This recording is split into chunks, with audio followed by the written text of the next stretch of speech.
Okay. Come on. Oh, M. Cena, 1997, is in Florida. Cool. In Orlando. Okay. Let me. Make sure our audio's working. That's what I'm trying to do. I'll take that as a yes. And M. Cena, if you're on the chat, it's cool to have you in Florida.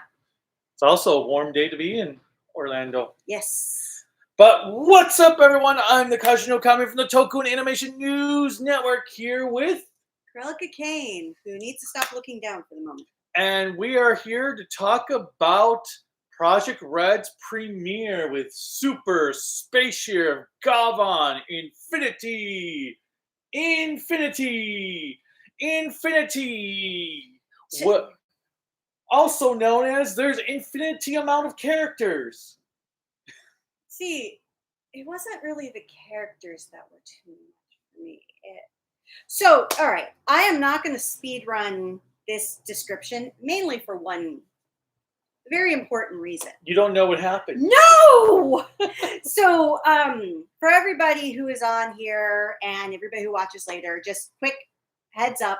After this, probably after we eat or what have you, I'm going to be doing the next episode of Tokunomics, which is actually going to be a little bit on Project Red and the end of Super Sentai, called Business Terminology and how to improve your business acumen when you hear random reports from Japan or America or any organization on what they do. And spoiler alert, Kaiju has no other choice but to attend, because I'm going to have you answer some questions for me on what you think terms are.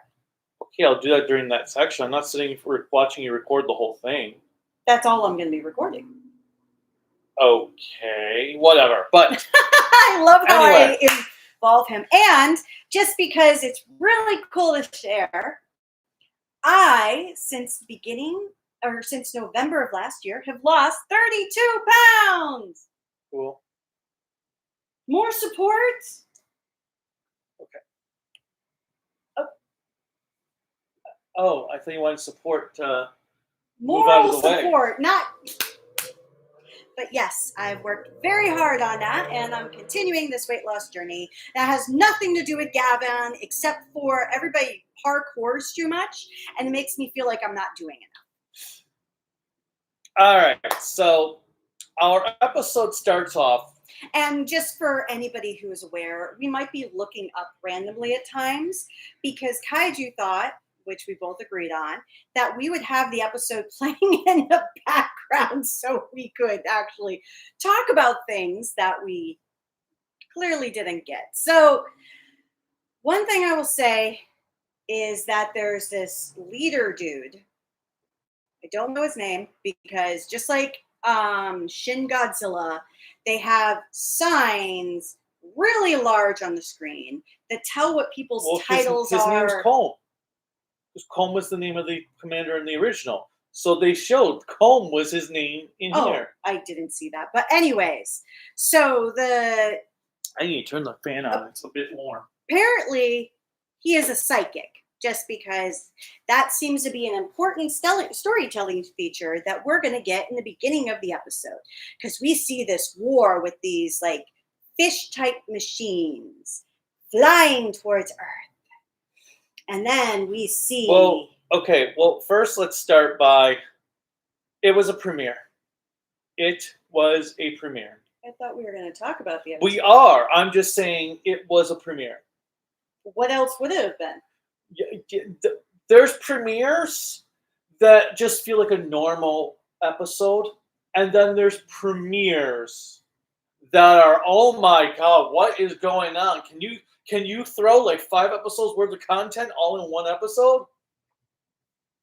So our episode begins with showing some Maku ships leaving Maku space. Maku ships leaving Maku space. Okay. So if you've watched the Capaldi era, one of the funny things that I love about one of my personal favorite episodes is Capaldi talks about this... Doctor Who. In the episode, They're saying spaceship or No, Clara's asking about space restaurant. Yeah. He says, why do you guys always do that? Why do you put space in front of everything? Space restaurant, spaceship. Just because it's high tech does not mean you put space in front of it. So I kind of feel rather than saying they're leaving Maku space by their Maku ships, you could have said they're leaving Maku space with their ships. No, it starts out, we see the Maku ships. Leaving Maku space. Yes. You didn't have to say Maku twice. Yes, I did. But anyways, so we have what's called Earth Cosmos Layer, which we find out. You didn't need to say the Earth Cosmos layer. That's because we're in the atmosphere of the Earth. That's what it says on the screen. I don't care. But anyways, we find out during the episode by this random interlude of explanation that this is a multiverse. So kind of think of like the No, this isn't where we are. No, I said later in the episode. Oh, okay. Now you're confusing me. I thought we were talking about the episode in these pieces as we're going through it. Oh, I didn't think we were doing that. That's what you said to do. That was your idea.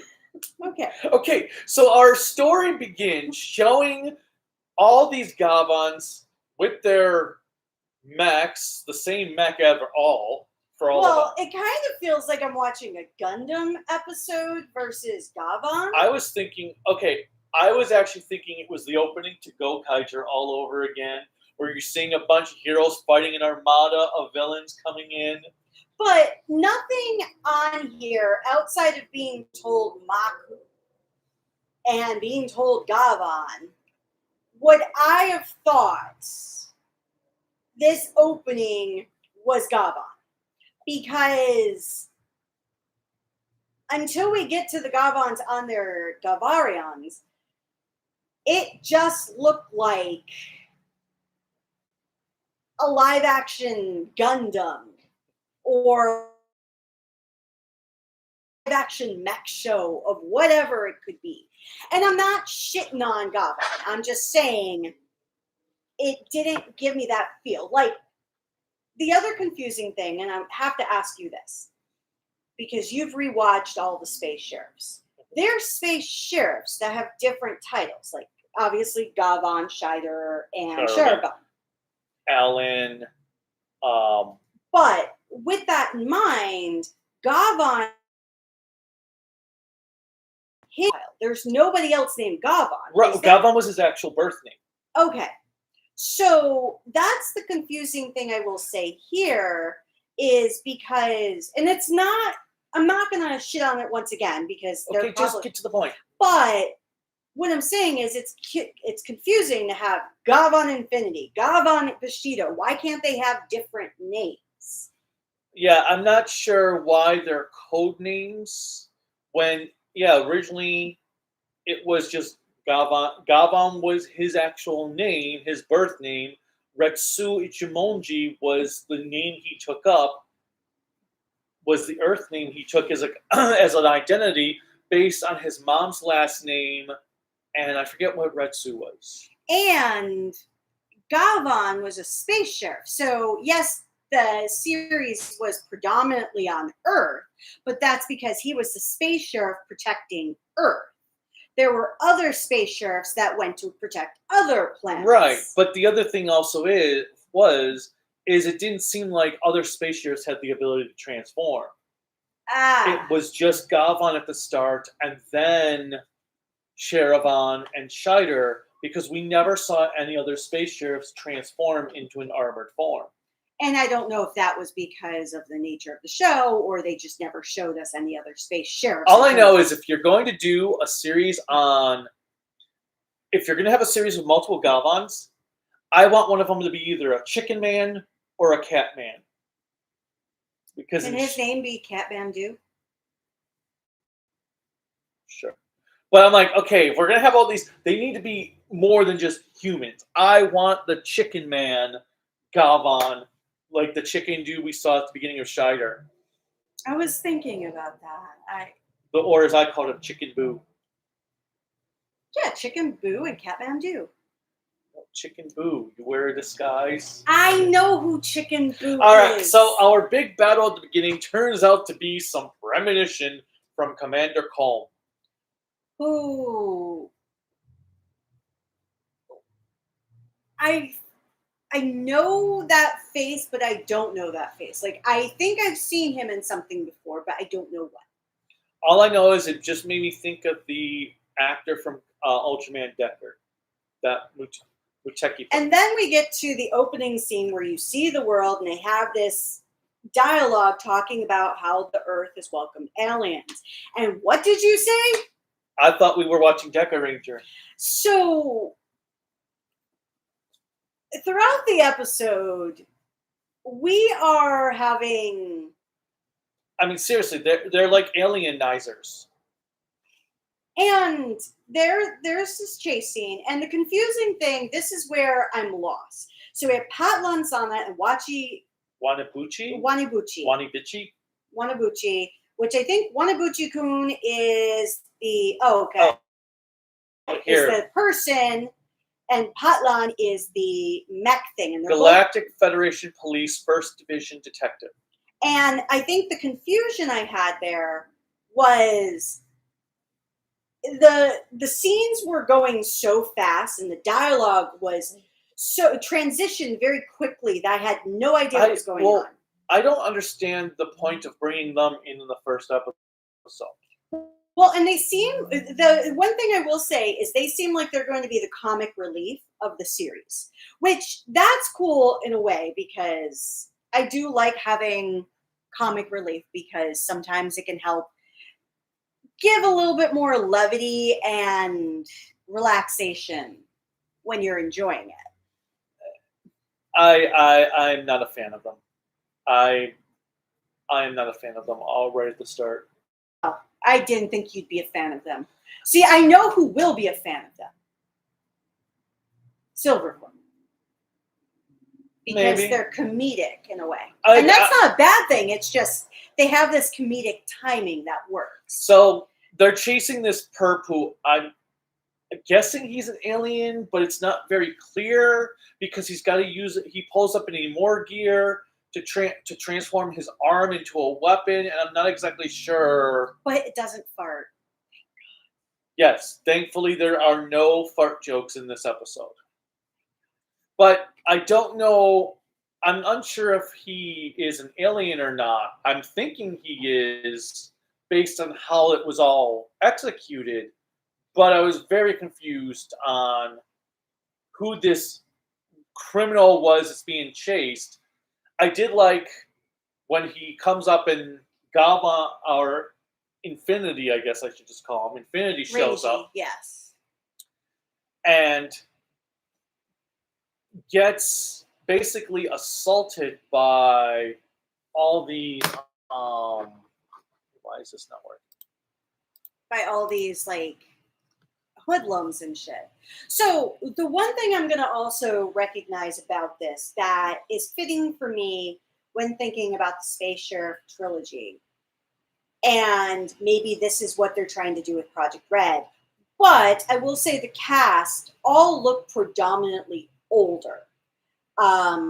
Like the main cast look like they're in their 20s or 30s. So that I think is going to be an interesting dynamic compared to a lot of the prior series where they were either teens or early 20s. Not saying that was predominantly the case, because King Oger, you had older characters, same thing with Boom Boom Jer, but...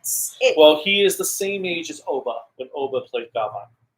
So 26? 28. 28. Okay. He looks older. Like, the one thing that I like about the actor's appearance and the styling is they give him a more mature persona, but they also give him the silliness of Oba's character in the show. And he does a lot of parkour. So it makes me wonder if he does some of his own stunts as well, because that I think would be really cool to honor the original God. Okay, based on the way that opening fight scene is edited, I know it's probably not. I don't think it is him doing a lot of. He was doing some of the stunts, but I don't think he was doing all of them. No, but based on the editing of that sequence, because sometimes when you have like this editing that's just boom, boom, boom, boom, you can't fully see the actor. It's just like in American movies where you can see the transition. But I did like that scene when the camera follows him as he runs, jumps up over the bar to climb up the rooftop. I will say the editing for all of the choreography and the fight choreography as we go through the entirety of the episode is chef's kiss stellar. I thought it was really well done. The fighting, in my opinion, was pretty well paced. Everything else was very quick, but the fighting was paced really well, in my opinion. You may not have to the action scenes itself were really well done. And Toku has, drone cameras have been the best thing to happen to Toku. Because it lets the fight scenes be more fluid. You can do interesting angles where it almost looks like an anime come to life. And it's something that I don't understand why Hollywood movies have not figured that out with all their infinite budgets. Well, yeah, especially when you think about how tighter the budgets are here. Like, imagine having Captain America or Iron Man fighting the way you have a Toku hero. Now, I didn't like the scene where the dude is just randomly taken away by Potlan and Wakabichi. Wanibuchi. I thought that was like, okay, what was the point of them being here? They're just like, hi, we're here. And they never explain why he's called Mr. Documentation. So I think that's probably a departmental thing. And they even say at the end of the episode, that's a story for another episode. Like, okay. Yes. But I will say the robot reminds me of Hane 2 from Decker. Even though he's voiced... I feel like we're referencing everything but... Even though he's voiced by Zex. Zex Marquis? Yeah. Oh. Takahito Koyasu. Who was Zex and Mula Flaga in Seed. Wait. Zex's actor played Moo as well? Yeah. I didn't know it was the same voice actor. That's why when I first saw Destiny, I was like, oh. Oh my God, that's why you knew he was going to have the same storyline as Zex. Because essentially, it was this. Oh my God. The voice actor spoiled it. Oh, crap. Now I'm trying to remember. Or at least I think it was Seed that had the. Yeah, it had to been Seed. All right, so... Oh my God, that spoiled the series for you. You didn't even start it. You already knew, oh God, this is a Zex 2.0. Holy shit, you got spoiled. Well, that's why I was like, because I'd only seen the first 2 episodes of Gundam Seed. Then Seed Destiny premiered. And I'm like, oh, why is Mula Flaga wearing Zex's helmet in Seed Destiny? And everyone's like, that's not Mula Flaga. That's Neo Roanoke. I'm like, that's Mula Flaga. And when it comes out to be Mula Flaga, people are like, shut the fuck up, dude. You have no right to watch any other series subbed for Gundam. You can only watch them dubbed from now on. And then it was like, oh, and then I find out then when Gundam Seed Destiny goes through it, oh, Mula Flaga had died in Gundam Seed. No wonder people didn't think that was Mula Flaga, even though it clearly was. Well, it was pretty damn obvious when you watch. Okay, let's get back to this show. All right, so we've got our Gavan goes into his space station, or the Gavion, his spaceship, and we're introduced to nepotism and angry from Ultraman Trigger. I mean, Agi is the girl. Is that the same actor? No. Oh, I was gonna say they just remind me of the same characters. Oh, okay, because I'm like they're, and he's eating like a katsudon. It seems. Date Daisuke, documentation detective. Date Daisuke. Wow, that's kind of alliteration. See, I would do the same thing. What is so wrong with people sharing food? I do like how Date is way too sarcastic. Well, that's why he reminds me of. See, I get where you're coming from, but And then Agi, because she's an AI. And because you can't reference enough series enough, she has the weave, the colored hair weave in her wig that reminded me, like, see, AI, like eyes from 01. Oz. Oh yeah, Oz, was, and is. Mm-hmm. Because she has the wig styling that I was like, okay, she's going to be AI. And when she says it, I was like, oh.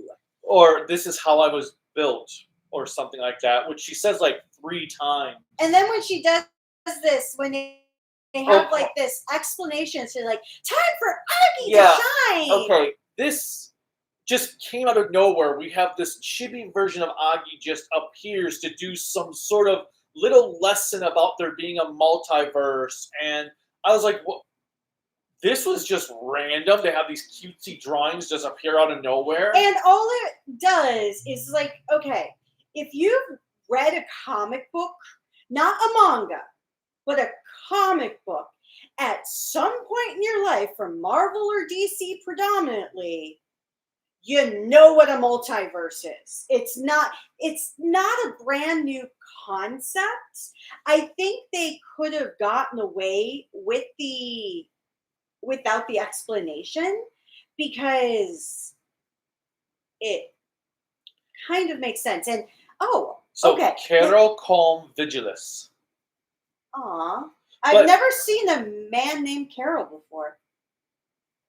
Or Corral. Whatever. But it's just, though, that those things came out of nowhere. They made me think of Hellsing Ultimate, where you just randomly have these chibi sequences just appear out of nowhere, which I felt was the worst thing about the Hellsing manga. Where then you will never want to read or watch Drifters, because that is his style. Yeah, I that was the only thing that kind of took me out of Hellsing at times, when you go into this random chibi scene. I'm like, what? Okay, what? That's just there. When you have Nobunaga go chibi, but Drifters, it's fine. Then all of a sudden we have.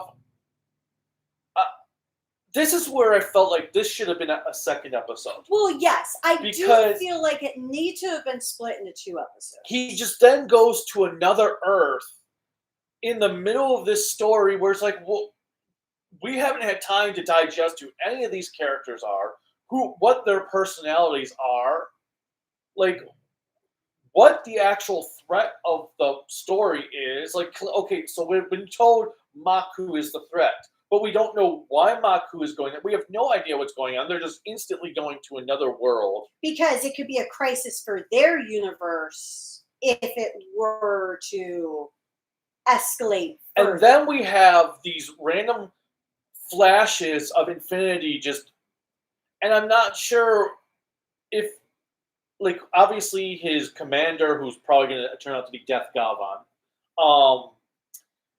his commander, or I'm going to guess it's not his father.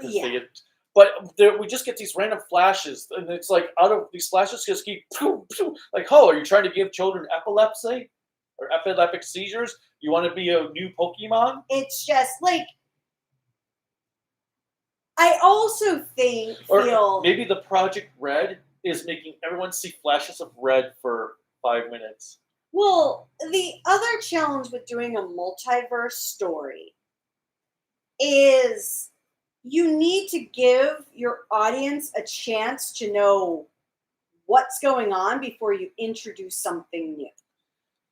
And I think the multiverse concept for Toku Toku is pretty interesting because it's not something that's done. We have multi-generational. Now, with Super Sentai, you do have the Versus movies, so they can be multi-universe. And we have the Q Ranger episodes with Deca. Yes, sure. But it's just, I felt like it was too much. And okay, we're nearly 12 minutes into the episode, and we're already introducing the multiverse concept and everything. Is like, slow down. Maybe just introduce the multiverse at the end of the episode. Build up our episode first, like our characters, before you go jumping in. I personally think it should have been. Well, I guess Ultraman's. Go ahead. I personally think we should have had like 2 episodes of Infinity, 2 episodes of Bushido, 2 episodes of Luminous, and then we actually have them traveling the multiverse. Give each of the main Gavans a chance to actually grasp the audience instead of throwing Bushido here on this alternate Earth right away. And the way they try to develop this adversarial relationship between Infinity and Bushido at the start also just comes out of left field because Bushido has no idea who he is. So why are you biting the hand that feeds you? So we go to the alternate Earth that has pink everywhere. Pink Ranger power everywhere. No wonder Zordon said that too much pink power can be a bad thing. And we have these guys that are attacking ice agents. Oh wait, no, it's the people attacking. Yes. No, seriously though. These not ice dudes. But we have this like rioters going on, and they take out the snipers, which I did think was cool, but then we find out that the leader of this group, his sister, is like, you can't do this. This is wrong. You need to hug your way out. And they throw these smoke grenades. I'm like, man, too bad it's Sunday. Had it been any other day, they would have been real grenades. Well, and this is where I feel like I've lost the plot. Yeah, I don't understand what this whole thing was. I'm not even. I don't know. I'm like a bit lost on this. Like, what exactly happened? Yeah, I understand he took the sister out of there, but why didn't he take anyone else out of there that was on the ground? I was concerned too because it's like, did you help the situation? And then Aiki can apparently just teleport instead of turn into a bird. Okay, to be fair, I'm okay with that. No, I'm just saying though, there's no real like, how did she teleport? That's as believable as a girl just turning into a bird. See, he's like, Bushido's like, are you a cop? Where'd you come from? Not around here. And they're talking, but the way he's coming across is once again so adversarial. It's like, can you not ensure that you are working together as a team? Well, and more of like, I don't know. I don't like the way Bushido was introduced there, but I did like this. Actually, reminded me of when they make them zombies in the Sherivan movie. Yes, I did like that he used the Emor gear to turn his minions into. I say zombies, but well, they're zombified. No, they're clearly infected, not zombies. But I did laugh at the scene when Infinity gives his weapon, his water weapon, to the police guy. That was kind of hilarious. Yeah, because the police guy is like, okay, sure, I'll take it. And then we have a monster appear out of the Emor gear, the that the brother had. So apparently they're kind of like Zets, where the battery Emor gear is kind of like the Gashapon from Zets, that they have They're inside. monsters. So basically he transforms.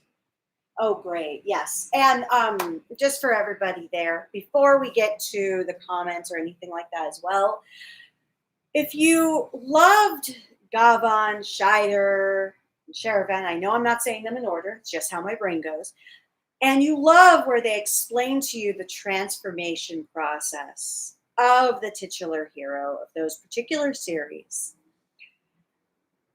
don't fret. It exists here as well. And it's just as unnecessarily long and unnecessarily detailed. But at least it doesn't come from the ass cheeks of the Emor. Oh, no, don't get me wrong. I am happy that those Emor gears don't fart like that commercial thing he showed. All I'm saying is I hate listening to the Electropate transformation sequence. And I was kind of hoping, being a more modern series, I know that was kind of the thing for the Space Sheriff trilogy, but I was kind of hoping that maybe they would modernize that. Well, it depends if they do it in every episode or not. But I do like... I expect every first time, every Gavan is going to get this. But I do like that he has the shiny suit. Like, the suit looks consistent. Even though I preferred the matte action suits in the original show compared to the shiny suits. I do like that the shiny suit is what he actually fights in here. Well, and I understand at that time, while they couldn't, technology has improved, but... And then I had a little soul brain moment, because when Infinity's like, oh, I can tell your brother's not truly a criminal. He must have some good reason for it. And I'm like, oh my god, no. We had enough of that crap in Soul Brain. I don't want to hear more of... They're not really evil. They're just made a bad choice. I was just thinking they're misunderstood. But I do like the fight sequences. I like him sliding around, which makes me think of Mega Man. Well, even the monster design, I really like the costume for it, because the one thing that they've done pretty creatively with this is, even though it's bulky as hell, they made it light enough, figuratively, where it can still move around and engage. And I was pretty impressed with that they allowed that to work. Now, I'm trying to figure out if that monster is actually based on an actual animal, because it looks like it could be a clam or something. I was thinking like a mole with how circular. But it also looks like it could just be like a cloud. Now, I will say, outfit-wise, I do like their outfits. Like, even Bushido's long jacket, even though it's supposed to look like, is it called a gi or not a kimono? It's kind of kimono-ish, but not. It just looks like a long trench with extra fabricing. I like that. I do like the costume design that they have for Infinity or Reiji. I thought that it's really well done. I can see this being an adversarial relationship unnecessarily, just to build in some drama, but I want it to feel authentic. I do like, though, that the one thing I can get from Infinity's character is he's not a fighter without reason. He doesn't just fight to fight. Because when Bushido does go to swing his sword at Infinity, he just puts his hands up like, no, that's not what I'm doing here. So I appreciate that. My other thing with Bushido is I don't like that he has the exact same transformation device as Infinity. It's it's the same gun. It's basically the Gojuger thing all over again because it's the exact same thing, even though they're supposed to be from a different universe. But what do you think just from the initial look at his costume design? You mean his Don brother look? I mean, it really does look like a Don brother. But I do like it. So coming down full circle back, yes, this was a premiere. It had too much story or too much going on, too much story packed into one singular episode that could have successfully have been two separate episodes to give an introduction. It does, as I've heard other people say online, does give me that thought process that maybe this is going to be a shorter series, that this could be a 25 episode series or 26, what have you. And it had to get a lot done. I do hope, though, that if this episode was to do a quick introduction burst, that they take the next episode and slow down the pacing, pull it back a little bit. Remember, people are not that encouraged to rewatch an episode multiple times simply just to rewatch it multiple times. The reason why we had it playing is because we watched it and we were still lost, and this just gave us a chance to conceptualize and contextualize what we wanted to say. Yeah, for the preview for the next episode, I do find this interesting, this character that I'm assuming is going to be Pennywise? I'm trying to think of who the arm reminds me of somebody, but I can't think of it with it being all mechanical. No, not. No, Edward. I'm sorry.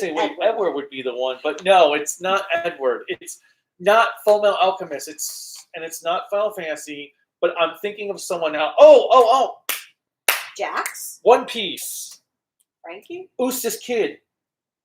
Oh, see, I'm just going to name every single other property in existence. Because he has a full mechanical arm that just keeps getting bigger and bigger. Oh, that's not because he has some kind of fruit power that brings metal to him like a magnet? But I am curious if this is going to be like our main bad guy. Well, if he is... Or bad girl. I can't tell from the angle. Well... it looks like it's a female, so... it looks like the person looks like it could either be a female character or it could be a very androgynous. Well, either way. Kind of like Priestess Poe. The villain is that. If that's the villain, that is actually kind of interesting. I do like the outfit though because it is a fashion disaster that you just have to love. That's why everything suit wise. That's why I said that has to be a villain. She has to be a villain because the way the outfit is just everything meshed together haphazardly. It needs, and that's clearly a villain. But the way the makeup, this is why I get the androgynous feel because the way the makeup is done, it's done like this drag actor from many moons ago called Divine, who is... Divine Intervention? Well, Divine was the inspiration for Ursula from Luna. Right, I know. But I the makeup, because it's not over the top, but it's subtle enough where it has the impression of feminine makeup. Okay, so the hard part I have, though, is we're now the first episode in, and I still don't feel like I know anything about what this show is going to be about. I think the show is going to be about Gavan. Or wait, is the plural of Gavan Gavan? Or is it like Gavans? Or Gavan Odd, like Octopod? Or Gavani? But what is the plural of Gavan? Do you know in the comments? And truthfully, I am being really silly. So, Like, I will say, I didn't hate the first episode. It had things that interest me, but it's not a show I will watch weekly. no, well, most of the Toku shows we tend to not, except for Zeds because it airs on TV. Right, but I'm saying that this is not something I'm going to go out of my way to download weekly. But is it something that you're completely writing off at the instant? I'm not going to write it off, but I'm not going to make it my... It's not something I'm going to prioritize. So, all right, let me ask you this then. As the introduction to Project Red, how do you feel? I felt like it didn't do anything different from your typical Sentai series. As a revigoration of metal heroes. Oh, God, not even close. As a space sheriff. Eh. Now, as trying something new. Well, that's what I'm saying, though. I don't feel like they really felt... It didn't feel like they were trying anything truly new. Well, I feel like we've mentioned practically every other Toei property. The multiverse aspect was like the only truly new thing. But didn't they talk about, rumor-wise, and I have to say it with heavy quotation, that the supposed next series after... It's going to be a fully original show? Well, it was going to be a fully original show, but it was going to have like that magical thing where it was going to be multiverse of different magical schools. No, that was the rumors for last year's Sentai. Yeah. Oh, yes. Okay. But what was supposed to be this year's Sentai, supposedly. But no, I don't feel like it did anything truly different from your typical franchise premiere, series premiere. I felt like the multiverse is the only thing it had going for it. However, it also was just a complete rush job. No. We are introduced to too many characters in this episode because we have, obviously, our two Gavans. We have Calm. We have Nepotism Wannabe. We have Angry Wannabe. We have Wakabichi. He wasn't even that bitchy. That's the thing. Not like bitchy as in like he wasn't like Mitchy. Or Michi. So we've already been introduced to 7 major characters in this one. Can I say one thing about all 7 characters / actors? Huh.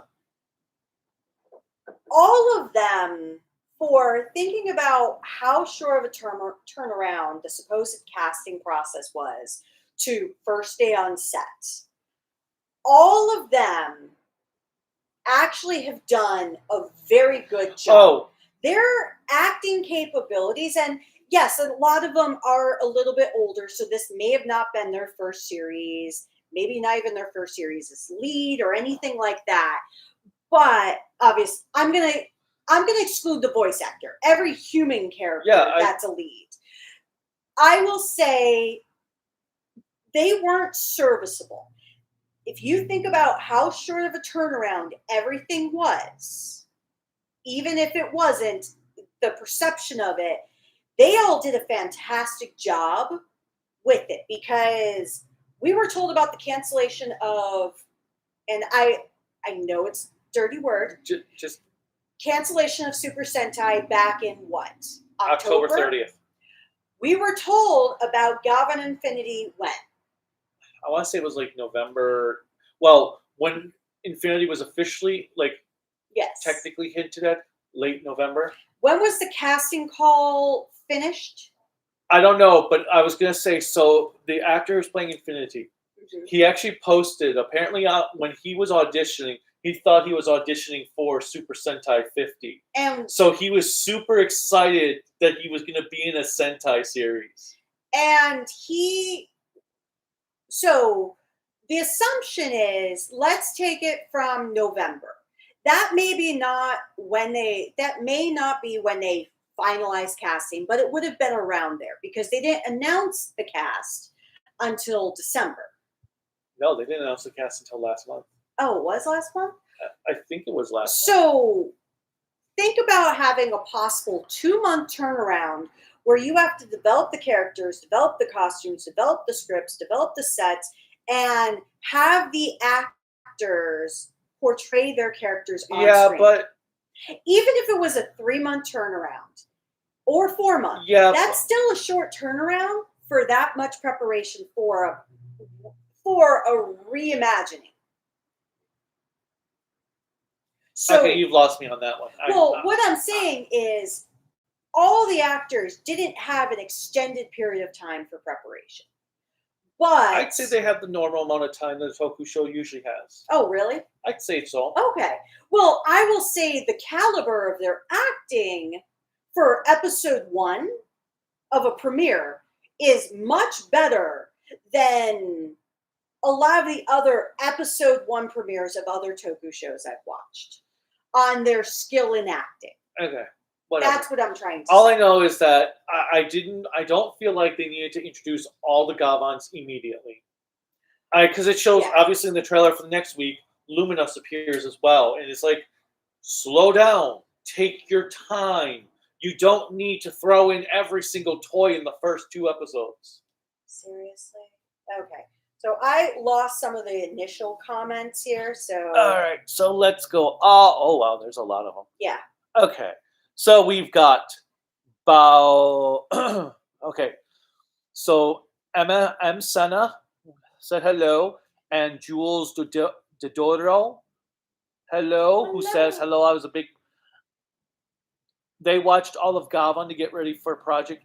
Very cool. What did you think of it? We've got Bowser 97. Hi, Bowser. Sangam Chao Juan or Wuhan. I butchered that. But hello, they said yo. Yo. Power to 99 is back. Hello, Nick Cooper. Hello. Mobilesi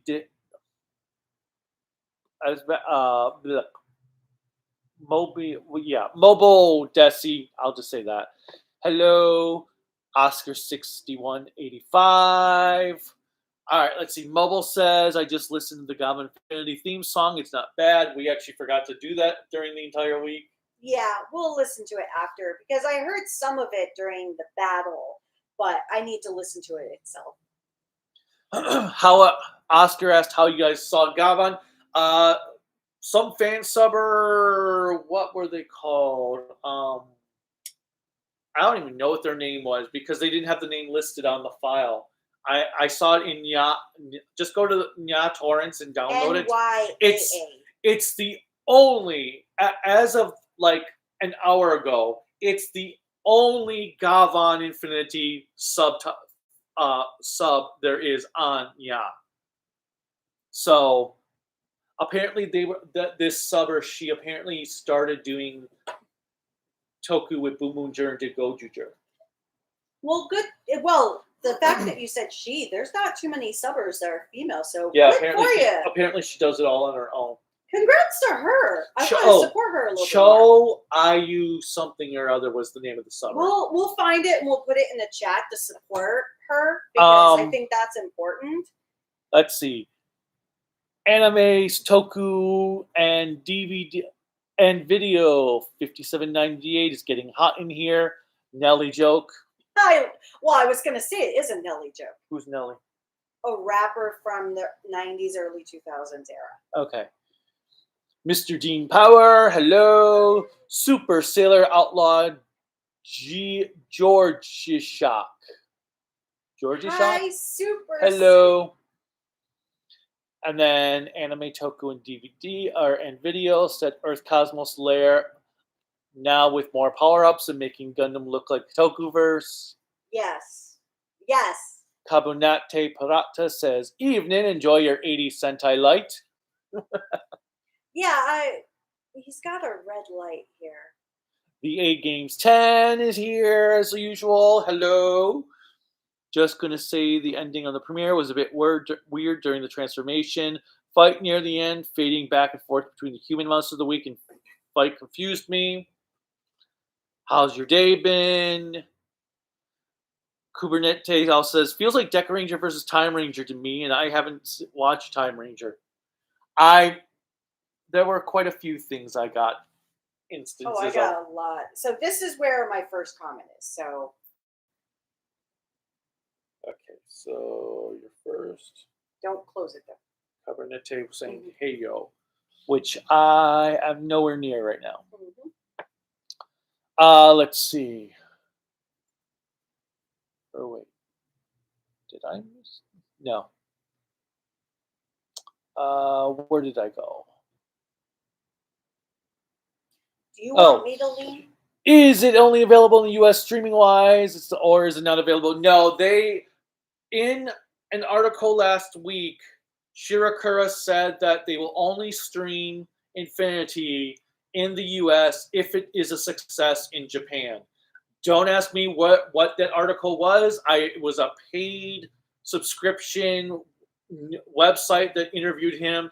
They also had him talking about that he felt Kamen Rider had started crossing paths with Super Sentai for having multiple hero characters, as one of the reasons why they decided to end Sentai. I don't know I don't remember what it was anymore. I just know that scrolling and it stops at, you must have a paid subscription to continue reading this. And you don't do paid subscriptions very well. Let's see. But Anime's Toku and Video says Time Rangers their favorite series. I did see that one. That is very cool. I know that's in his top series. I really like Time Ranger as well. I like seeing Silver Quill dance to the song in his weird way. We need more Kamen Rider seasons on Tubi. Agreed. Yes. You mean the chicken from Family Guy? No. Oh, no, not the chicken from Family Guy. Chicken Boo is from the series Animaniacs. So if you haven't watched Animaniacs, I don't know if in the revival Animaniacs Chicken Boo was there, but there was this whole skit where they would have random inserts of Chicken Boo acting like a human. Yeah, he tried to be he was pretending to be James Bond in one episode. But it was clearly a chicken. But nobody would notice it until the end of the episode when his mask would come off. Do you remember when he worked at a fast food restaurant? I thought was a little like cannibalish. Yeah, which actually chickens are cannibals. I watched that in the video. I was like, holy shit. But chicken. So I always thought of Chicken Boo when I saw that Space Sheriff. I even did that. I think I even did that joke in my review of Shire, where he's like, where does the Chicken Boo song? But Chicken Boo is, if you have never seen Animaniacs, it's well worth a watch, just for the '90s nostalgia of it all with the craziness. Although I will say it's actually kind of fitting having this show mimic Deca Ranger, because I have to finally watch that Deca Ranger DVD this year. Well, because the series that he wants to watch with me is going to be Deca Ranger, because I've never seen Deca Ranger all the way through.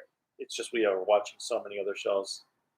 Yes, we are. And we have to start Exceed Draft now that we're done. Now that I'm done with my Soul Brain review. And I have to catch up on so much anime. All right. Along with Kubernetes said it also seemed like an immigration allegory. Yes. So I didn't want to get too political in it, but there are times where watching some Toku shows, it makes me wonder how much American news they've watched. Well, and I know in Japan it's very similar. Yeah, so because their prime minister bitch. Well, she is trying to remove immigrants from Japan. Well, one of the challenges is worldwide right now in different countries. Specifically in America, I will say a lot of us notice it more so, is there's a lot of conversations on immigration and us versus them. And we actually had a really interesting conversation with two of our neighbors who live in the same community. Both are people of color. One is of Indian descent. But he's born here. Yeah, Indian descent of not natives, but Indian. And his wife, she's from South Africa, and she's of a blended family, so she has a very lighter skin. And one of he gets harassed for being an immigrant more so than she does. She doesn't, even though he was actually born here. And one of the challenges that they have both discussed, because she's going through that legalization process to become a U.S. citizen, and the one thing that they've had to start doing, especially because he works in the aerospace industry, much similar to I, and this is not trying to be political, but it's to say he had to start carrying around, just like her, their papers to verify they're legally allowed to be here. So no matter where you sit on the political spectrum, there are concerns I have being a history buff and having a grandfather who fought in World War II, who told me lots of stories about concentration camps and the internment camps, both in the United States and in Germany, and all of the stories about it of what people had to do to exist, that I don't want to see that come back. And it breaks my heart to have anyone fear their ability to legally walk down the streets, especially for those who are legal citizens. Yes, immigration, there's a lot of discussion there, but people should not be picked upon for the color of their skin. And that's all I want to say, beyond a shadow of doubt of anything else. So, Star Wars fan is here. Hi, Star Wars fan. And says they hope it doesn't do the explanation of transforming every episode. Thank God, I agree. I really, I understand you have to do that because it's what sells the toys. It's a goddamn commercial, as I talked about in my last Tokunomics. But at the same time, I really don't want it to be an every episode thing. Mobile Jesse said that they didn't think the premiere was too shabby. No, it's not though. I like shabby. I like that word shabby. It's not too shabby. It is one of those things that it's not going to always live up to the hype that maybe people give it because it's brand new, or when they're thinking about the nostalgia of older series. But as something for somebody who doesn't watch Toku on a regular or who has never seen Toku, the only concern I will have is hopefully it wasn't too much that could turn them off. That's all I will put there. Are we caught up to where I have here? Nope. Okay. Still got a few more. Almost there. But I just hope they don't do the stupid Modern Kamen Rider schlock of rolling on the floor, squirming for 5 seconds. I'm good to transform again. Always hate that crap. Oh, yeah. Well, that's the thing I liked about Garo, where you had, or even Ultraman, where you have limitations of how long you can be transformed for the fights. So apparently Bandai released a transformation lesson thing. Oh, I did see a comment about that for a video from what Kubernetes says. I have yet to... Well, the A-Game said that. Well, Kubernetes says that they are supposed to get you excited for the new Toku era. They failed. Well, I will say it is a failure to a degree with anybody who might feel it's pretty divisive. Kamen Rider 64 is here saying hello. And then Cabernete with the Hey Yo. I've yet to watch the transformation instructional video. And they're not digging the pistol thing. 5YHFD was asking if Gavan's going to be simulcasted. And the response is, but sadly, no. Brazil is doing simulcast, but a week later for the A-Games. Yeah, Brazil, well, is that because of how popular Space Sheriff is out there? Yes. Oh, that's very however, Brazil's going to be a week behind. Yeah, that's Infinity. What the A-Games says. So I know I don't know what the game plan is there, because why delay the episodes by a week? Because certain fans aren't going to wait when they can just download it immediately. Well, and I do like what the A-Game says here about with Brazil a week later, that they think from interviews that was mentioned that the show might be a test for popularity before anything happens, to know how it will work in international audiences. Yes. I do agree with you, Kubernetes. None of the ship designs look that cool.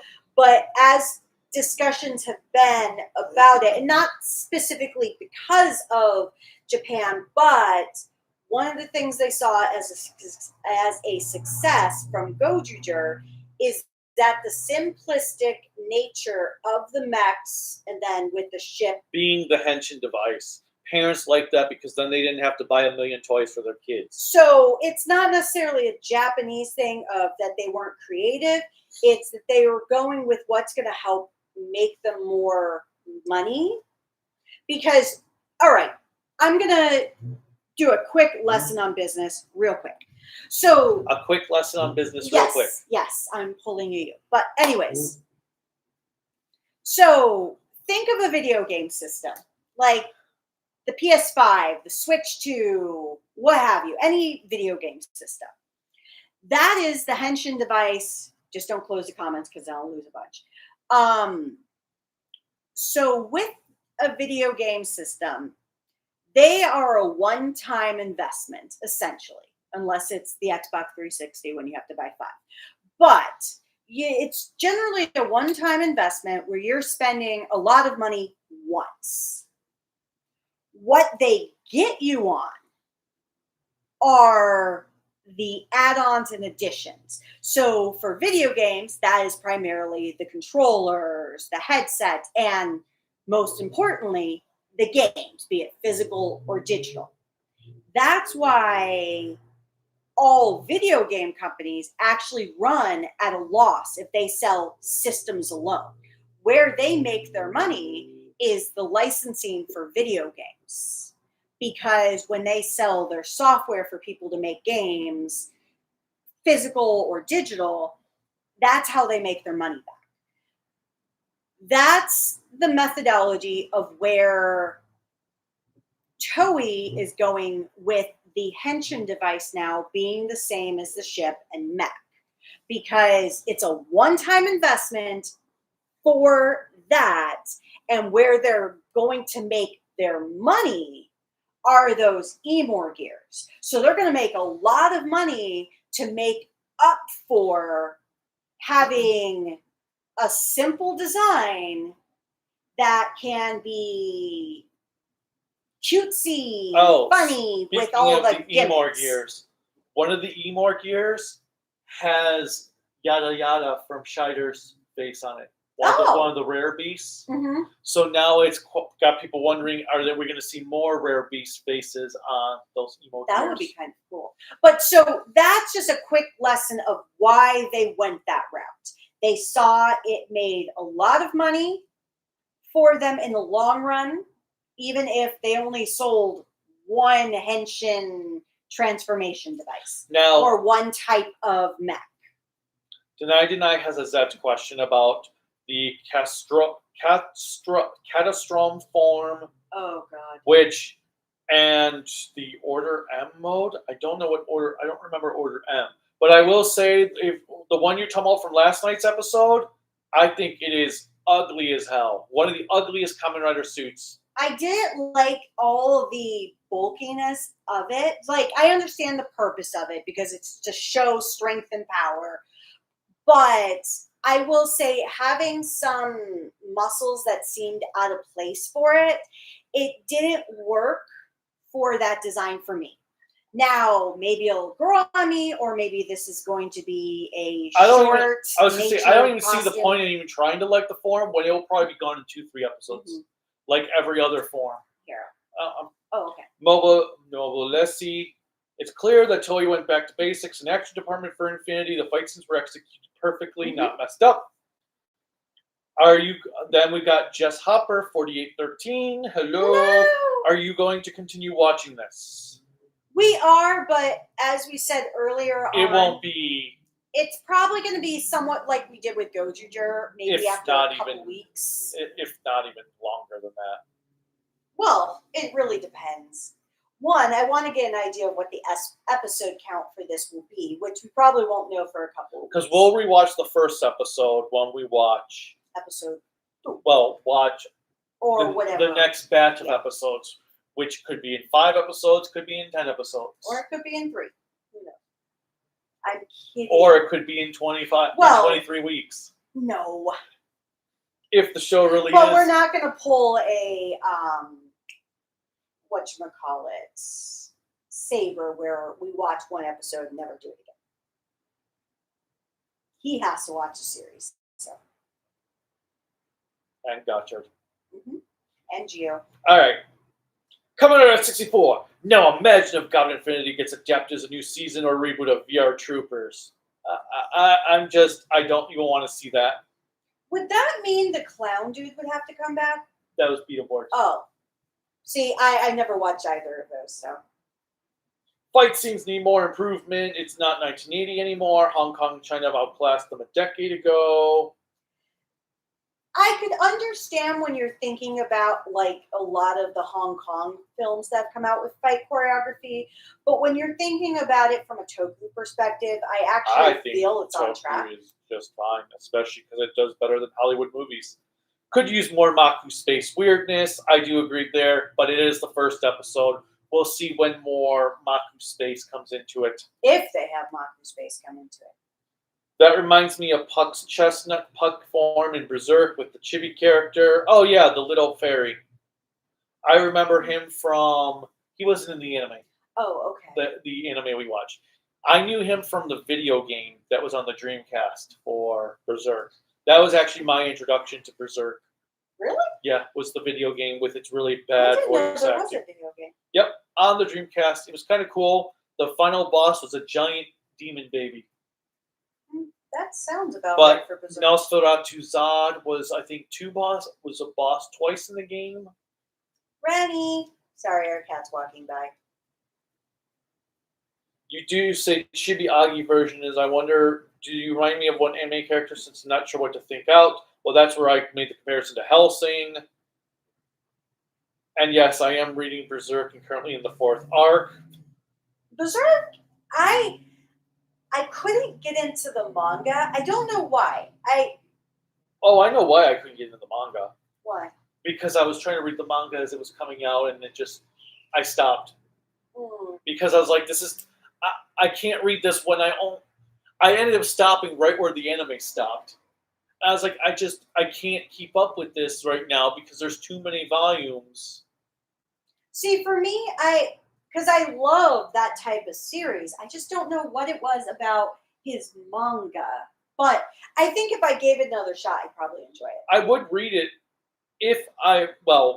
unless they actually do make an ending for it. I don't know if I would read it at this point. Well, that's why I gave up reading Nana after a while. Having recently watched Dr. Stone, having Robo Senku pop up to explain science things in the show. That was from Thomas Proctor. Well, hi, Thomas. And I love Dr. Stone. I didn't even think about that. But yeah, Robo Senku. But I feel like Robo Senku, which is the main character's name is Senku. I actually felt his was helpful, especially when he had to stop himself mid-explanation of how to build a bomb or whatever. That was kind of dangerous. I was like, But yeah, I love Dr. Stone. I need to catch up on that manga. So Kubernetes is curious if it'll be revealed that Maku is actually behind all the aliens coming to Earth. Well, or Japan specifically. Deny is, well... Well, is this going to have like a Men in Black? Is that how the police force is, like Men in Black? But people know they're aliens? Yeah. Wasn't Michael Jackson an alien in Men in Black? I don't remember. Or was he actually part of Men in Black? I can't remember now. So, Deny wonders if they'll bring back other metal heroes in Project Red. I kind of hope, like, I would love to see a revival of Sharavan with the whole horror aspect of it, too. I want to see something entirely new next time for Project Red. I don't want to see a rehash of an existing series. Because if you're going to launch a new franchise, you need to do a new franchise. Oh, I have that in the tokenomics. Okay, so ZX Gear. So yeah, I kind of have some issues with Gavan Infinity, knowing the legacy of Metal Heroes, but it's clear it's a Reiwa Toku. Oh, yes, yes. It is definitely a Reiwa Toku. Which is kind of weird because I didn't think Reiwa Toku was going to be so diametrically different from Neo Heisei. And then as we're a few years in, Reiwa Toku is definitely different than Neo Heisei. Just like how Neo Heisei was different than Heisei. Well,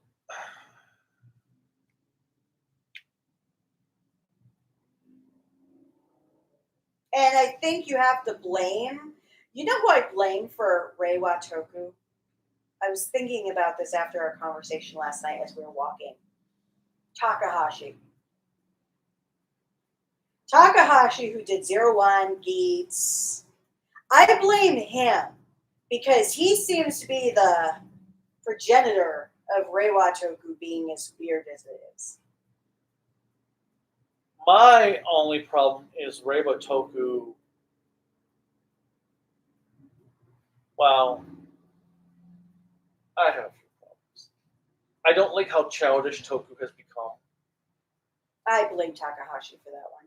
I don't like how nobody ever dies for the most blame part. Takahashi for that one. I mean, that's the one nice thing about Gav, though, is that Gav actually did have people die. Surprisingly. But a shit ton of people died. I'm just... The other problem is... I'm just happy that both Valen and Gav's mothers weren't named Martha. Why would you say that? Why would you say that name? I hate Granudes because why do you have something against Martha? Also, Mayin doing 2 songs just in one episode is a treat to my ears. I don't. Maybe that's the Mayin. It's probably the band or the musician. What Is a Hero is not on YouTube yet. I'm assuming that's a song in the show. Well, it's probably somewhere. I could find the song. I heard that the 3rd writer for Zetch would be named Writer Dawn. As long as it's not a dick writer. Is it going to be Right at Dawn? Maybe that would be so cool if it was said in such a way it could be Right at Dawn. Does seem Right like at it Dawn. wants to be Gavan for iPad kids. Plot details take the back seats. Flashy toys and effects in front to distract them from the phones. Oh my god! Are you entertained yet? Oh my god, yes. I never thought about that. That is so true. Because Alpha is the iPad, not literally just iPad, okay. but iPad's generation. The thing is, I'm thinking of Netflix with their boom boom. No, their weird thing that, well, I guess not weird thing, but so companies, apparently the reason TV shows have so much exposition these days to tell you what happened. Because people are on their phones. Because, yeah, people are not on their phones, not watching the goddamn show, which is like, if you're not watching the goddamn show, then don't watch the goddamn show. Audiences who are watching the show should not have to listen to people telling them what they were just watching because of the people that aren't paying attention to the goddamn show. Drives me nuts when people are just playing on their phones when we're supposed to be watching the goddamn show. I'm talking about you, Advent Nebula.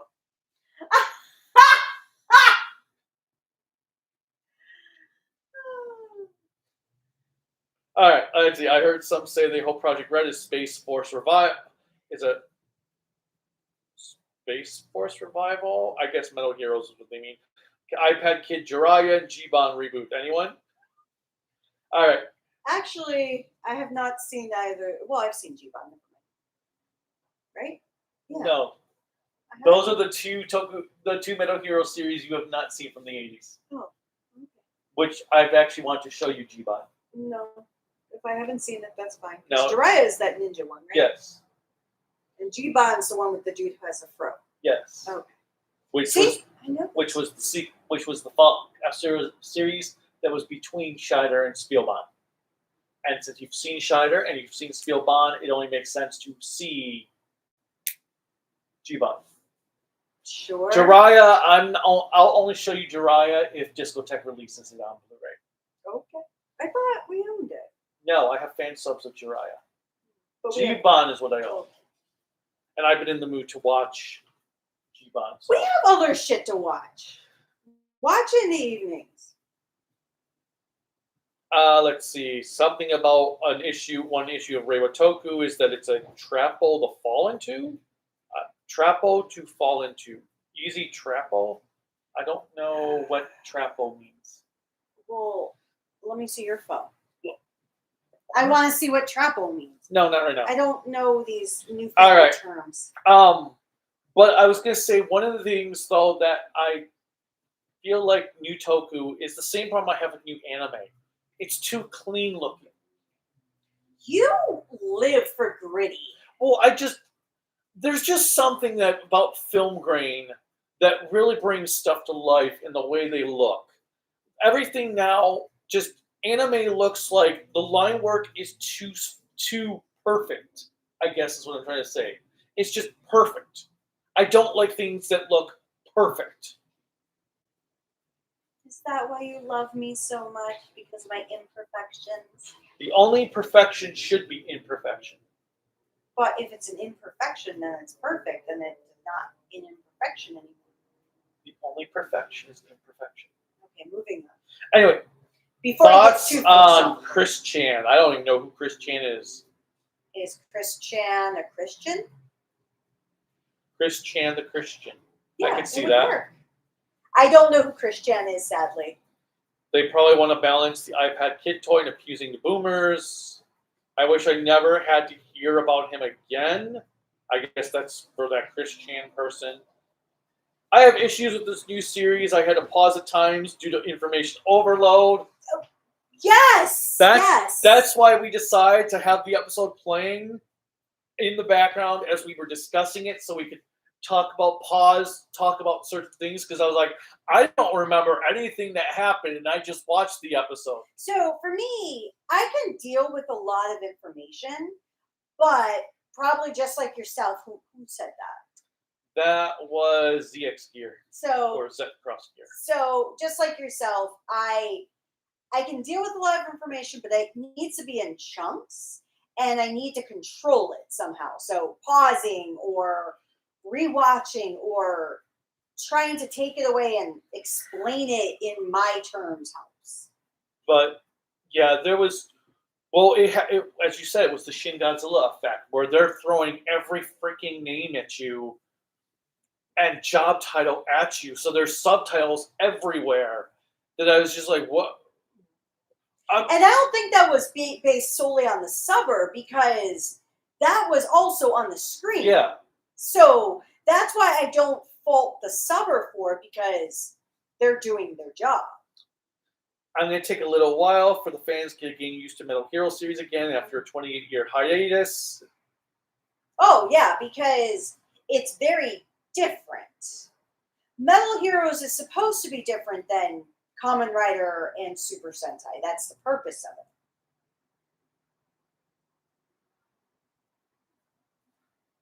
Let's see.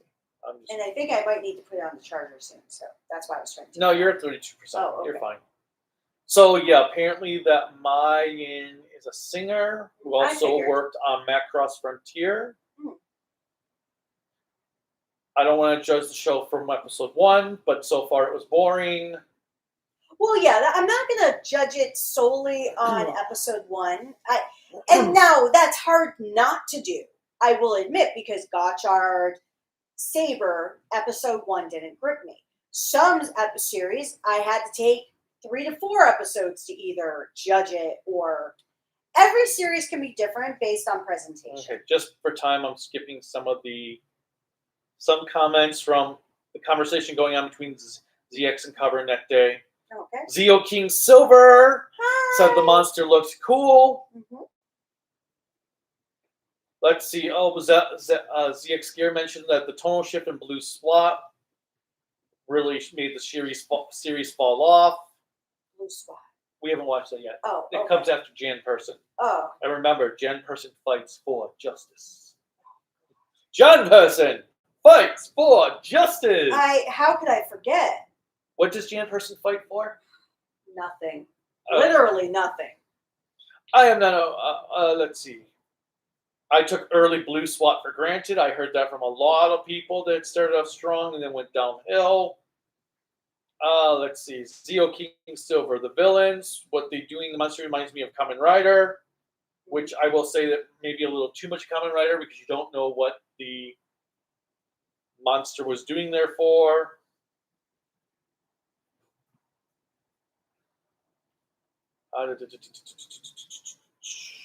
Talking about the opening. More of their conversation. I'm not going to read everything they're conversing on. Christiana or just in general? Between ZX Gear and Carbonate. I know, but about that Christiana? No, about the show. Oh, okay. And insulting each other, I think. Or well, don't be mean to each other. Not insulting, but I don't know. But ZX Gear doesn't know if they really want to watch the second episode.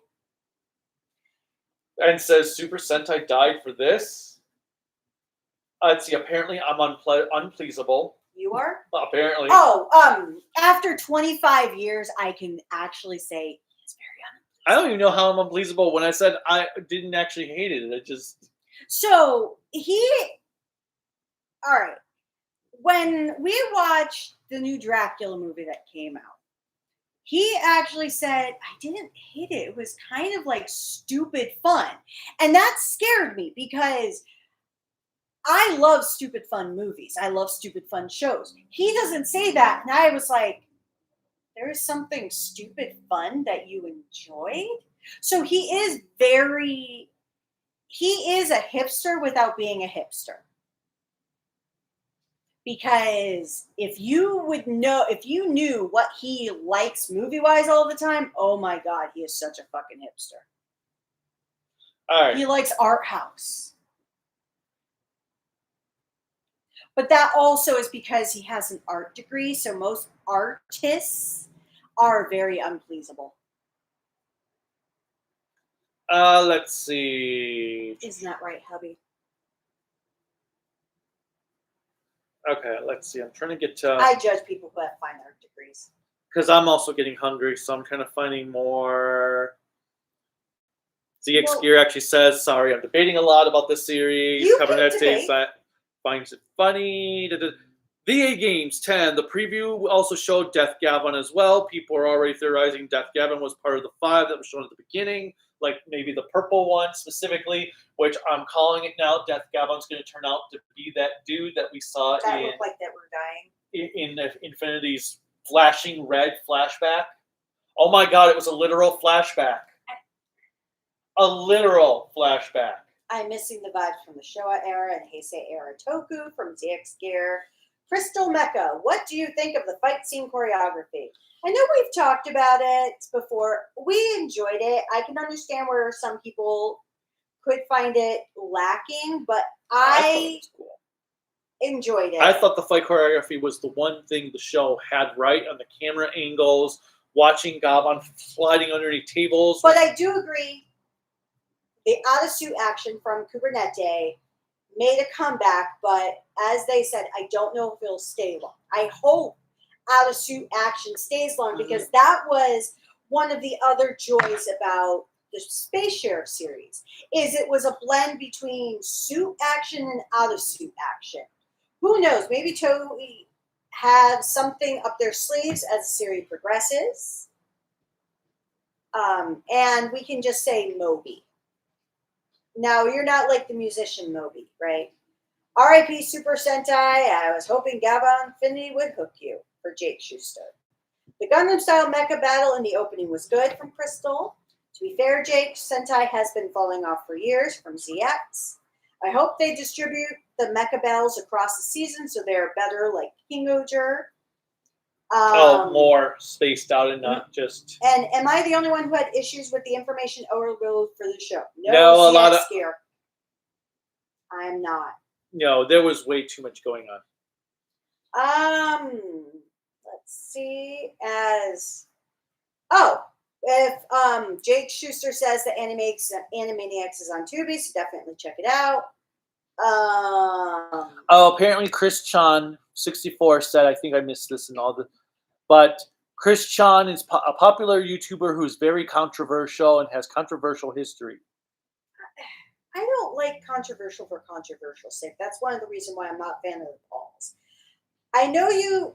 I see what you like, the marine theme of Rider or Project Red. I wonder if you or Krell get asked which theme and motifs that you'd like to see in Project Red from Deny Deny. And what are your pros and cons of Gavan Infinity so far?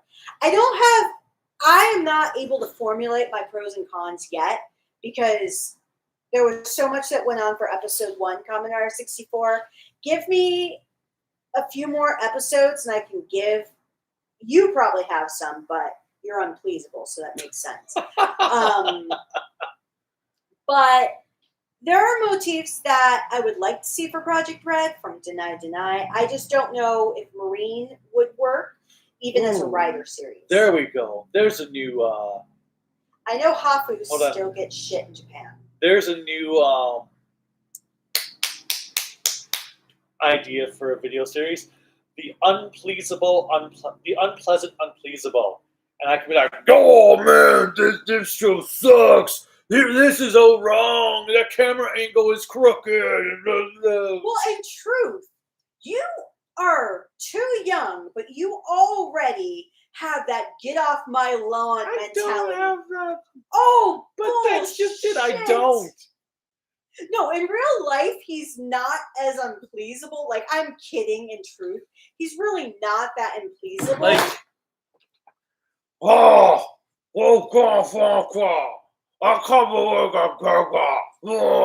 that's okay.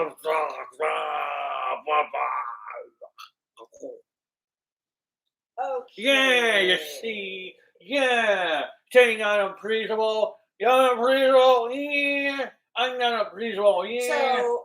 So we got a little bit into the politics of it. So ZX Gear says, I remember when Kamen Rider Black Sun got into American politics, we got to see George Floyd Kaijin.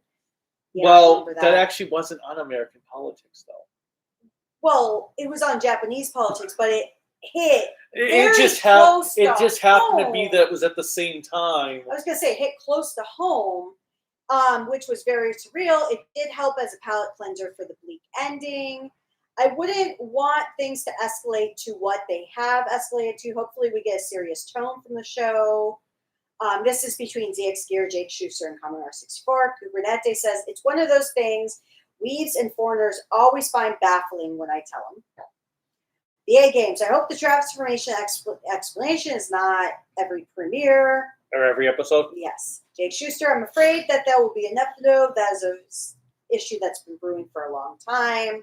To that end, they have a hard time recovering from bubble economy burst due to society where the seniors are prioritized. They don't see the need to develop. Well, that's unfortunately different societies, especially older cultures. And I say this because America is not technically an older culture. We are still relatively young. We're technically in our teenage phase per the rest of the world. Well, in truth, we are. We've been a country for 250 years, but we're still much younger than the rest of the world culturally. So a lot of cultures that have multi-generational homes, that's not even a thing Americans think about. Very few Americans that I have ever engaged with throughout the entirety of my life lived with grandparents, parents, and children all in the same home. That was an extreme rarity. The only time I did it is because my stepfather at the time got us kicked out of our apartment. We had to move in with my step-grandmother. That was the only time that really happened. More often than not, every generation of the family lives separately. So when you have a culture that prioritizes the older generation, which even America does not do, it's basically, we are Darwinism. And so it is very different when you have an economic burst like that. And that is why the economic world, as I think you had said, ZX here, for the developed world, is kind of screwed. because as younger generations, we do not, even us who are close to middle age or just a little bit above middle age, we do not have the same opportunities our parents had at the same age that they either took advantage of or didn't take advantage of. And yeah, I think this will bring in for Project Era newcomers, but not, and politics is going to sadly be a part of shows. Everything. And that's also because of the generations of what they want. So Zoomers are very politically conscious.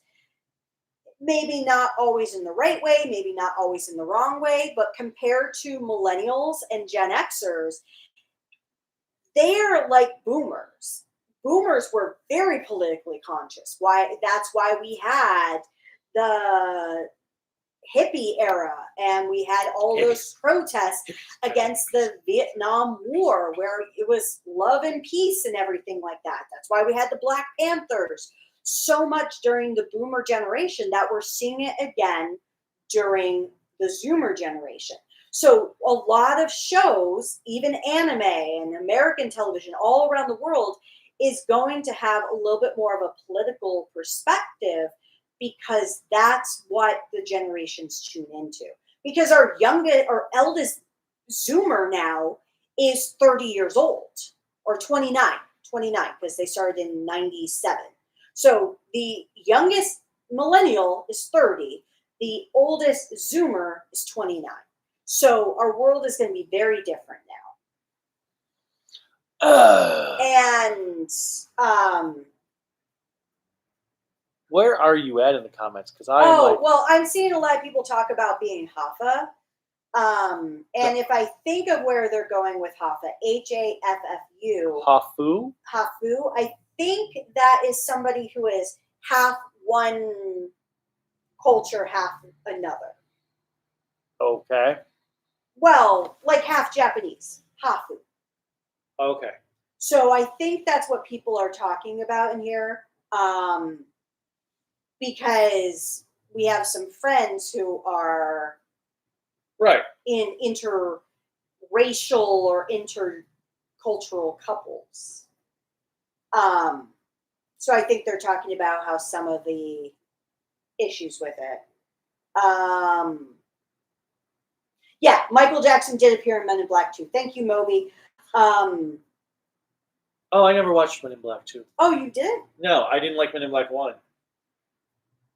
So I never watched any of the others. I liked it. Except for the one that we watched from a few years ago that was awful. Okay. Now, I also am pronouncing my age of being... Now, are you guys aware of Degrassi? I know of the original Degrassi. I don't know if there's any reboots. I think Degrassi had Seth Rogen, Drake, and a couple of other Canadian actors.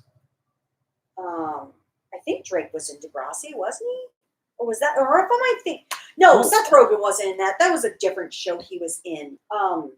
Degrassi is like a high school show. Think of, it's like Saved by the Bell, where kids were in school. I've never watched Saved by the Bell. God, you're an uncultured heathen. Fuck, Zoomers are 29. Yes. Kelly-san, if America doesn't prioritize the older generation, why are they getting so much MMRP nostalgia? That is a fair assessment. Oh, but you did skip a few. I did. I apologize for anybody who I did skip their comments. It wasn't due to anything.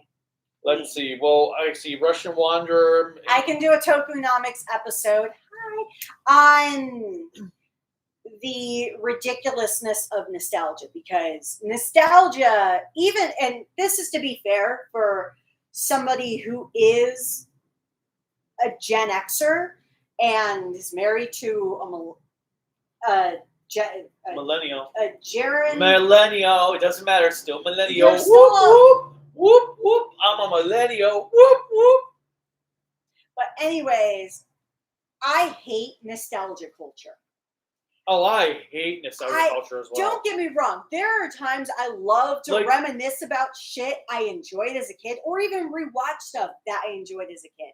But that does not mean I want to be constantly reminded of it. Well, when people start bringing back Neon of everything. Well, one person was making a good point about Toy Fair this weekend. More than half of the products shown off at Toy Fair this year were remakes of toys from of 80s TV shows and stuff. Well, it's every generation does this. Like if you think about the early 2000s, between 2005 to 2015, and we're actually getting back into it again, did a lot of the 70s music of doing 70s vibes in their music. We're doing it again with 70s and 80s. I'm waiting for synth pop to come back full force. I'd be okay with that. Well, that's because you love 80s synth pop. It's because synth pop is awesome. I hate synth pop. It was too repetitive after a while. But you like house music too, so. Okay, let's see. So I'm going to kind of go backwards with some of these comments because we've mixed them. I thought you were hungry. I am, but no, I'm not reading everything, but I'm trying to make sure that there wasn't anything. No, it's fair. I tried to look, but that's fine. I just want to see if there's anything, because Russian Wanderer said that they like the mech. Oh, I'm so sorry. Oh, the mech looks good if you look at the toy. For toy accuracy, sure. A lot of stay away from Christian lore. I try to ignore the Christian, not because I don't want to be respectful to the comments, but I don't know who he is, but I will say if Christian is as much of an asshole or as controversial, then I stay away from it. We have, no matter where you live in the world, there is too much fucking controversy going on right now. As I saw one person said, let's just be nice to each other. And if you don't like what somebody likes, well, yeah, that's cool. You can say, I don't enjoy it, but I appreciate you do. I almost feel like I need to put the last couple of lines of Bill Murray from Scrooged talking about how it's okay to be different. It's okay not to like what they don't like. It's okay. Well, or it doesn't cost anything to be kind. No, it costs more to be an asshole than it does to be kind. But yeah, you can just be kind. I mean, you can pretty much say you're an asshole and be kind about it. Yeah, just have a smile on your face. Well, not online. It doesn't work as well. Well, no, but okay, so it's... And this is coming from a troll. But as he's gotten older, his trolling ways have kind of gone to that. It's not worth it. Except for when I see certain things online. When you see people bullying other people. He loves to bully bullies. Or because people who get bullied don't stand up for themselves, so somebody's got to do it. Well, that's because sometimes they're afraid of what will happen. Or I see people defending our certain pedo-in-chief and their... Okay, we're not going to go into that level of politics. But anyway, ZX Gear says pronounced May-in, so May-in. Oh, okay. I'll have to look them up. There was a discussion about 01. Yeah, I saw that. I was like, I'm not going to the Blue SWAT discussion. I tried to ignore some of it since I hadn't watched Blue SWAT. I wanted to make sure I didn't see any spoilers. And we did read Jake Schuster's comments, right? Which one? Well, various. I just wanted a bunch of them. Okay, yeah. I just wanted to make sure he got recognition for being on here. I said hi to Jake Schuster. Okay, I think you did, but then I got distracted with the other stuff. Okay, I think we've covered at least everyone's who made at least one comment from everyone, and the writer 64. Monica Rial, I don't really have anything. Oh, I know what I was going to say. I honestly, after the whole Vic thing, I've lost a lot of faith in voice actors that in general, because some voice actors that I've known for years had to kind of put barriers around themselves. Like I still talk to them, but they've had to be very reclusive of what they say publicly because of the Vic thing. A lot of the voice actors who were part of the old guard in that era tend to not go to conventions as much anymore. Like you don't see Chris Patton at conventions much. Jeremy Lee only goes on occasion. Monica Rial only on occasion. They tend to back off from the route of cons because of all the controversy related around everything that happened. And can you believe that's more than 10 years old now? What? The whole Vic shit. Is it really 10 years old? I think so, yeah. Oh, okay. Well, anyway. So yeah, first episode, I wasn't blown away by it, but I didn't hate it. I will possibly check more out in the future. Now, if it was streaming, I would probably, with Zeds, that would change things significantly viewing-wise, but right now, it was a premiere. It happened. I will probably check out other episodes later when there's a bunch to watch at one time to see if the pacing gets better. So that's all I've got right now for this premiere. I love the action scenes. At the end of it all, have fun. Hope you're enjoying your Sunday or Monday, wherever you are in the world, because I don't know if it's still Sunday some places. And don't be an asshole all the time. Don't let assholes be an asshole when you need to be. When you need to be. And just take care of yourself. Don't get into the drama. I've come to a conclusion over the years that fuck drama.